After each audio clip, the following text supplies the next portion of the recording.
homeostasis. Question number 1 है the excretory product in the land snail is ammonia, urea, uric acid या आल. अब अगर यहाँ लैंड स्नेल की बात कर रहे हैं तो इसमें आएगा यूरिक एसिड. रेप्टाइल्स वगैरह इसमें यूरिक एसिड होता है, जो मैमल्स होते हैं इंक्लूडिंग ह्यूमन उसमें यूरिया होता है, और जो फिश होती है उसमें मोस्टली अमोनिया होता है. तो इधर यूरिक एसिड आएगा. देखें, इस वीडियो का तरीकाकार ये है कि आप जब MCQ शो हो तो उसको वीडियो को पास कर लें, उसका जवाब सोच लिया करें, और जब मैं उसका जवाब बताऊं तो उससे आप मैच कर लिया करें. क्वेश्चन नंबर 2 है on each cardiac beat 5 litres of blood is supplied to the body. वो कह रहा है कि हर जो कार्डियक बीट होती है उस पर 5 लीटर हम बॉडी को हार्ट सप्लाई करता है. तो कहता है किडनी कितना रिसीव करते हैं. The kidney receive dash litres of blood with each cardiac beat. देखिए, आपकी बुक में ही लिखा हुआ है कि किडनीज का जो वेट होता है वो लेस देन 1% होता है, लेकिन हर कार्डियक बीट के साथ वो 20% ब्लड रिसीव करते हैं. तो अब देखें, 5 लीटर का 20% क्या होगा? 1 लीटर.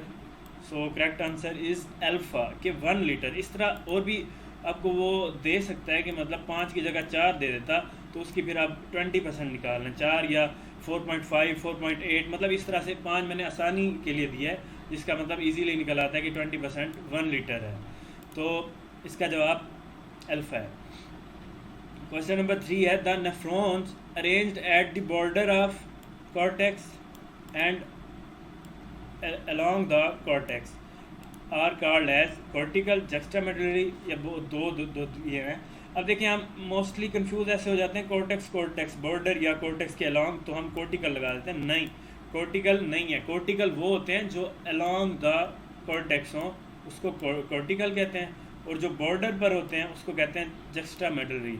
कॉर्टेक्स के और मेडल्ला के जो बॉर्डर पे होते हैं और उनकी जो लूप ऑफ फेनलेस या ट्यूब्यूल्स होती हैं वो इनसाइड होती हैं, तो उसको जक्स्ट्रा मेडलरी कहते हैं. तो इसका ऑप्शन डेल्टा ये ठीक है कि जो बॉर्डर पे हैं वो कौन से हैं? जक्स्ट्रा मेडलरी, और along the cortex cortical. Option delta is correct answer. Question number 4 है विच ऑफ द फॉलोइंग कन्वेयन not occur in the liver. Liver की बात कर रहे हैं कि लिवर में कौन सी कन्वेयन अकर नहीं होती. Glucose into glycogen. Glucose glycogen में कन्वर्ट होता है जब ग्लाइकोजन स्टोर हो रहा होता है लीवर में, तो ग्लूकोज जो एक्स्ट्रा ग्लूकोज होता है वो ग्लाइकोजन में स्टोर हो जाता है. Lactic acid into glycogen. जी, जब हम एक्सरसाइज वगैरह करते हैं तो लैक्टिक एसिड हमारी बॉडी में ज़्यादा हो जाता है, तो ये लैक्टिक एसिड उधर लीवर में जाता है, लीवर में ग्लाइकोजन में कन्वर्ट हो जाता है. ग्लूकोज इनटू लैक्टिक एसिड ये लीवर में नहीं होता, ये मसल में होता है कि ग्लूकोज लैक्टिक एसिड या ग्लाइकोजन इनटू लैक्टिक एसिड ये नहीं होता. स्टोर्ड ग्लाइकोजन टू ग्लूकोज ये भी होता है. तो Charlie option is the correct answer.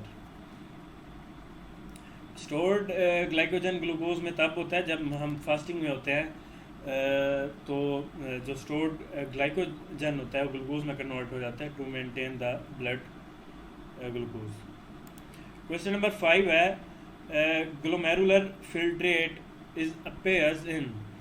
Glomerular filtrate की बात कर रहा है. नेफ्रॉन में जो ग्लोमेरुलर फिल्ट्रेट बनता है उसकी बात कर रहा है कि appears in glomerulus, Bowman capsule, vasa recta या एफरेंट आर्टरियोल्स. तो ये थोड़ा कंफ्यूजिंग इस तरह से है कि ग्लोमेरुलर फिल्ट्रेट है तो बच्चे सोचते हैं कि ये ग्लोमेरुलस में ही होगा, तो ग्लोमेरुलस में नहीं होता. ग्लोमेरुलस में ब्लड आता है, ये ग्लोमेरुलर कैपिलरीज होती हैं जिसमें ब्लड आता है, वहाँ से फिल्ट्रेट निकल के बोमेन कैप्सूल में चला जाता है. तो जो ग्लोमेरुलर फिल्ट्रेट होता है वो बोमेन कैप्सूल में पाया जाता है. तो correct answer is beta. The secretion of hydrogen ions from the tubular epithelium maintains the. ये नेफ्रॉन्स की बात कर रहा है. नेफ्रॉन्स का जो ट्यूब्यूल्स होती हैं उसकी एपिथेलियम होता है वो सेक्रीट करती हैं hydrogen ions. Hydrogen ions very selective secretion होती हैं इसकी. तो यहाँ बता रहा है कि हाइड्रोजन आइंस जो सेक्रीट करते हैं उसका पर्पस क्या होता है, वो किस चीज़ को मेंटेन करते हैं. PH of blood, pH of filtrate. हम पहले हम इस तरह से याद करते हैं कि भाई पीएच को मेंटेन करते हैं। पीएच किसकी, ब्लड की या फिल्ट्रेट की, आगे ये तो नहीं है, बोथ नहीं, तो इस तरह देखें पीएच ऑफ फिल्ट्रेट होता है, क्योंकि इधर बताया ही हुआ है कि ट्यूब्यूल जो ट्यूबुलर एपिथेलियम होती हैं ये जो सेक्रीशन देती हैं ये ल्यूमन में देती हैं, नॉट इन द कैपिलरीज। तो ल्यूमन में फिल्ट्रेट होता है, तो पीएच किसकी मेंटेन करेंगे, फिल्ट्रेट की। So beta is the correct answer. Question number 7 है, in the high secretion of ADH antidiuretic hormone, high secretion dash nephrons works specifically कौन से नेफ्रॉन्स जो होते हैं वो वर्क करते हैं जब ADH की हाई सेक्रीशन होती है। सबसे पहले हमें ये पता होना चाहिए कि ADH क्या करता है। ADH तब सेक्रीट होता है जब कंसनट्रेटेड यूरिन बनाना हो, मतलब रीअब्जॉर्प्शन ज़्यादा करानी हो, तब ADH सेक्रीट होता है, एंटी डायरेटिक हार्मोन। तो वो कह रहा है high secretion of ADH, high secretion of ADH, तो मतलब इसका ये हमने कंसनट्रेटेड यूरिन बनाना है, किडनीज ने कंसनट्रेटेड यूरिन बनाना है, तो हाई सेक्रीशन हुई है ADH की। तो कह रहा है कि कौन से न्यूरॉन्स वर्क करेंगे स्पेशली, तो आप देखें इसका राइट आंसर है Charlie juxtamedullary. Juxtamedullary nephrons are specific to produce concentrated urine. तो ये आपकी बुक की लाइन है, मैंने इसको इस तरह से बनाया है, लेकिन एक लाइन में से कई MCQs बन सकती है, घुमा फिरा के दे सकता है। तो देखें अब यहाँ हाई सेक्रीशन ऑफ ADH, हमें पता है हाई सेक्रीशन ऑफ ADH तब होती है जब कंसनट्रेटेड यूरिन बनाना हो। तो कंसनट्रेटेड यूरिन के लिए जो नेफ्रॉन स्पेसिफिक होते हैं वो जेक्स्ट्रामेडुलरी होते हैं। तो correct answer is Charlie. Question number 8 है, इनर मेडल्ला या inner medullary nephrons is highly concentrated due to presence of, कहते हैं जो इनर मेडल्ला होता है वो हाईली कंसनट्रेटेड होता है due to presence of counter current multiplier, ये मैकेनिज्म है, urea presence, both they are not concentrated. अब ये तो हमें पता है कि कोर्टेक्स से इनर मेडल्ला ये कंसनट्रेटेड ही होता जाता है, filtrate.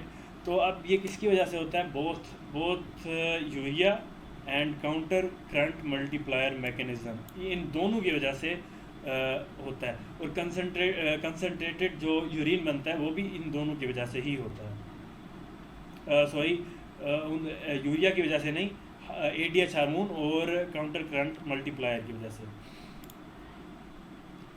CC mechanism, counter current mechanism mostly occur in, ये जो मैकेनिज्म होता है किस में अकर होता है, लूपा फैनले में। लूपा फैनले की जो असेंडिंग डिसेंडिंग ब्रांच होती है, तो जो इसका डिसेंडिंग होता है, डिसेंडिंग लूप ऑफ फैनले, उसमें जो फिल्ट्रेट होता है उसमें से वाटर एक्सक्रीट होता है, वाटर का आउटफ्लो होता है, जिसकी वजह से और कंसनट्रेटेड होता जाता है फिल्ट्रेट। और जो असेंडिंग लूप ऑफ फैनले है उसमें से सोडियम उसमें किडनी इंटरस्टिशियम में जाती है, जिसकी वजह से ये फर्दर कंसनट्रेटेड हो जाता है। So correct answer is Charlie. Question number 10 है, human kidney is adapted to conserve dash percentage of glomerular filtrate, कहता है वो अडेप्टेड टू कंजर्व कितनी परसेंटेज होती है जिसको कंजर्व कर सकता है, कैपेबिलिटी हमारा किडनी रखता है 99.5%, sorry beta option is correct answer. तो इधर ये भी MCQs बन सकती थी, 99.5% ऑफ डैश फिल्ट्रेट, कौन से फिल्ट्रेट के, तो glomerular filtrate which is present in Bowman capsule, पहले MCQs भी गुजरी है। क्वेश्चन नंबर 11 है, to produce hypertonic urine, hypotonic होता है, हाइपरटोनिक होता है कंसनट्रेटेड, हाइपोटोनिक होता है डाइल्यूट। तो ये याद रखना, हाइपरटोनिक का मतलब कंसनट्रेटेड यूरिन। अब सिंपल सा सवाल हो गया फिर तो कि कंसनट्रेटेड यूरिन बनाने के लिए स्टिमुलेशन ऑफ ADH, मतलब बीटा ऑप्शन करेक्ट आंसर है। और इसके लिए जो नेफ्रॉन्स वर्क करते हैं स्पेसिफिकली वो एक्स्ट्रा मेडलरी हैं। क्वेश्चन नंबर 12 है नॉर्मल बॉडी टेम्परेचर 37 कहते हैं, लेकिन यहाँ एग्जैक्ट आपकी बुक में दिया भी हुआ है और इधर पूछा भी हुआ है, तो वो है delta option 36.1 to 37.8 degree centigrade. सिंपल सा सवाल है ये वाला। Question number 13 in case of fever dash are produced, ये टी गलत है, ये प्रोड्यूस लिखा हुआ है। In the case of fever dash are produced, तो अब पायरोजेंस का पहले देख के बच्चे लगा देंगे पायरोजेंस। नहीं, मैंने आपको पहले बताया था जो एमगैट का बेसिक रूल ये है कि जो कोई भी सब्जेक्ट हो उसके 4 के 4 ऑप्शन पढ़ने होते हैं। एक ऑप्शन पहला ऑप्शन देख के नहीं निशान लगाया जाता, उसके 4 ऑप्शन पहले पढ़े जाते हैं फिर निशान लगाया जाता है। अब देखें ए पायरोजेंस ये भी ठीक है, लेकिन ल्यूकोसाइट्स भी इंक्रीज है नंबर, ये भी बढ़ जाते हैं, केमिकल्स भी बढ़ जाते हैं, केमिकल्स खुद पायरोजेंस केमिकल्स ही हैं, तो डेल्टा ऑप्शन ठीक है।